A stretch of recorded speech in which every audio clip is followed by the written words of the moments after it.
అనుష. నేను కోరుట్ల నుండి వచ్చాను.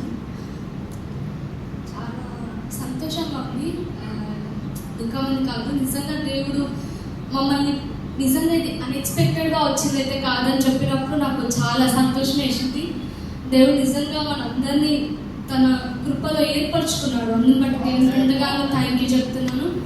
నిజంగా ఈరోజు నేను ఏం నేర్చుకున్నానంటే, భయపడద్దు, ఫస్ట్ భయపడద్దు, ప్లస్ సిగ్గుపడద్దు. ఈ అన్నయ్య చెప్పిన సాక్ష్యాన్ని బట్టి చాలా నేను స్థిరపరచబడ్డాను. ఏంటంటే నేను కూడా సండే స్కూల్ తీసుకుంటాను ఒక 4 years నుండి. చుట్టుపక్కల వాళ్ళు ఏమంటారంటే, ఎడ్యుకేటెడ్ పర్సన్ కదా, నువ్వేంటి ఆ సండే స్కూల్ అని చర్చ్కి వెళ్తావు అది అని చెప్పేసి చాలా డిప్రెస్ చేసేవాడు. ఈ అన్నయ్య అసలు గాడ్ సేవ కోసం తన జాబ్ని వదిలేశాడు కదా. నాకు అప్పుడు అనిపించింది, నిజంగా అసలు మనుషుల మాట మనం పట్టించుకోవద్దు. దేవుడి పని చేసినప్పుడు మనల్ని తక్కువ చేయాలని చాలా మంది చూస్తారు, బట్ మనం పట్టించుకోవద్దు. దేవుడి కృపలో మనం సాగాలని నేర్చుకున్నాను. మరి నా సండే స్కూల్కి పిల్లలు ఒక 200 members వరకు వస్తారు. ఇంకా స్ట్రెంత్ పెరగాలని మీరు అందరు ప్రార్థన చేయండి. Thank you.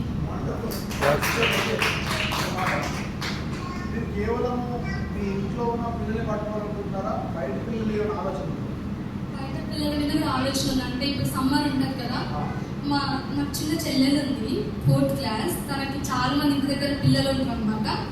అందరూ ఆడుకోవడానికి మా ఇంటికే వస్తారు. వచ్చినప్పుడు నేను వాళ్ళకి యాక్షన్ సాంగ్స్ నేర్పిస్తూ ఉంటాను అనమాట, ట్యూషన్ లాగా.